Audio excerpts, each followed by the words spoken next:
বিসমিল্লাহির রহমানির রহিম। প্রিয় দেশবাসী, আসসালামু আলাইকুম।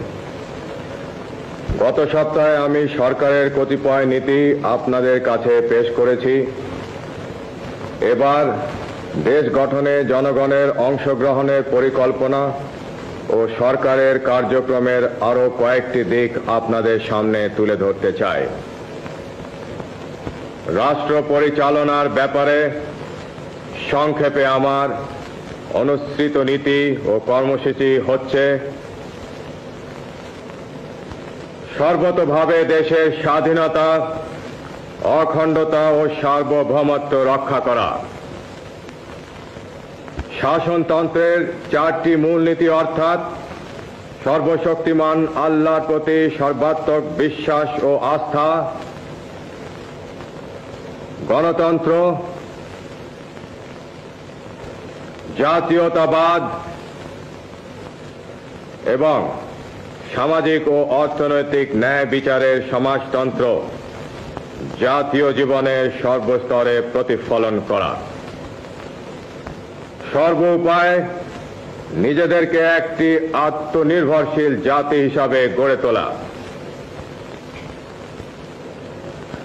প্রশাসনের সর্বস্তরে উন্নয়ন কার্যক্রমে এবং আইন শৃঙ্খলা রক্ষার ব্যাপারে জনসাধারণের অংশগ্রহণ নিশ্চিত করা। সর্বোচ্চ অগ্রাধিকার ভিত্তিতে কৃষি উন্নয়নের মাধ্যমে গ্রামীণ তথা জাতীয় অর্থনীতিকে জোরদার করা। দেশকে খাদ্যে স্বয়ংসম্পূর্ণ করা। দেশে কাপড়ের উৎপাদন বাড়িয়ে সকলের জন্য অন্তত মোটা কাপড় সরবরাহ নিশ্চিত করা। কোন নাগরিক যেন গৃহহীন না থাকে তার যথাসম্ভব ব্যবস্থা করা। দেশকে নিরক্ষরতার অভিশাপ থেকে মুক্ত করা।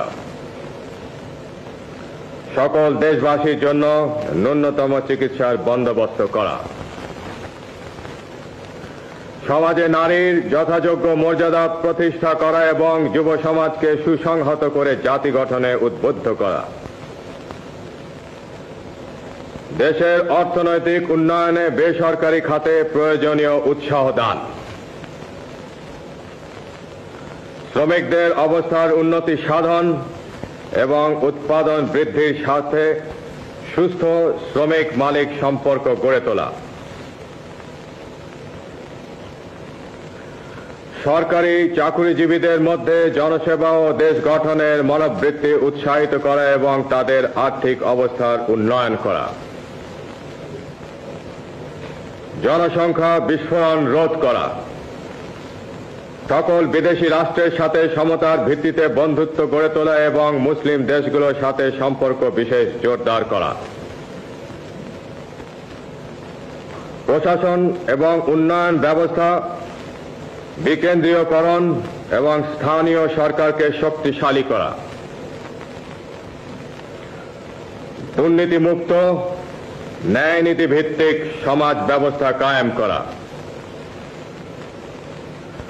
ধর্ম, বর্ণ, গোত্র নির্বিশেষে সকল নাগরিকের অধিকার পূর্ণ সংরক্ষণ করা এবং জাতীয় ঐক্য সংহতি সুদৃঢ় করা।